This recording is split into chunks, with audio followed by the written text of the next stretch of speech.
Welcome back to Dilshad YouTube channel. അപ്പോൾ നമ്മളൊരു പുതിയ ടോപ്പിക്കായിട്ടാണ് ഇന്ന് വന്നത്. I have a dreams. എനിക്കൊരു സ്വപ്നമുണ്ട്. നമ്മൾ 10 ആൾക്കാരെ കൂട്ടിയിട്ട് നമ്മളൊരു ഹൈപ്പർ മാർക്കറ്റ് തുടങ്ങണമെന്ന് വിചാരിക്കുന്നു. നമ്മളൊരു 10 ആൾക്കാരെ കൂട്ടിയിട്ട് ഒരു സൂപ്പർ മാർക്കറ്റ് തുടങ്ങണമെന്ന് വിചാരിക്കുന്നു. നമ്മളൊരു 10 ആൾക്കാരെ കൂട്ടിയിട്ട് ഒരു സംരംഭം തുടങ്ങണമെന്ന് വിചാരിക്കുന്നു. നമ്മളൊരു 10 ആൾക്കാരെ കൂട്ടിയിട്ടൊരു ഫാം തുടങ്ങണമെന്ന് വിചാരിക്കുന്നു. അപ്പോൾ നമ്മൾ എന്തും ഒരു 10 ആൾക്കാരുടെ എന്തൊരു സംരംഭം തുടങ്ങണമെന്ന് വിചാരിക്കുന്നു. അപ്പോൾ നമ്മൾ ആ സംരംഭം തുടങ്ങാൻ വേണ്ടി എന്താ ചെയ്യേണ്ടത്? ആ 10 ആൾക്കാരെ നമ്മൾ വിളിച്ചിട്ട് ഒരു സ്ഥലത്തേക്ക് വിളിച്ചിട്ട് നമ്മൾ ഐ ഹാവ് എ ഡ്രീംസ്, നമ്മൾ ആ ഡ്രീംസ് അവരോട് എങ്ങനെ പങ്കുവെക്കണം? ഒരിക്കലും ഇങ്ങനെ പങ്കുവെക്കരുത് ടീംസ്. എങ്ങനെ?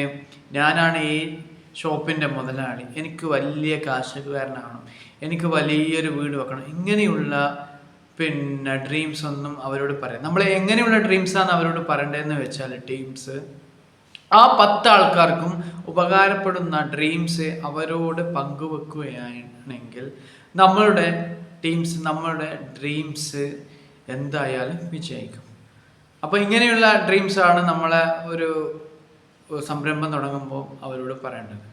അപ്പം ടീംസ്, നമ്മളെ വീഡിയോ എല്ലാവർക്കും ഇഷ്ടപ്പെട്ടെന്ന് വിചാരിക്കുന്നു. വീഡിയോ ഇഷ്ടപ്പെടുകയാണെങ്കിൽ കമൻറ്റ് ചെയ്യുക, ഷെയർ ചെയ്യുക, ലൈക്ക് ചെയ്യുക. അപ്പോൾ നമ്മളെ നെക്സ്റ്റ് വീഡിയോ വരുന്നത് വരെയായിട്ടും ഗുഡ് ബൈ. Bye bye.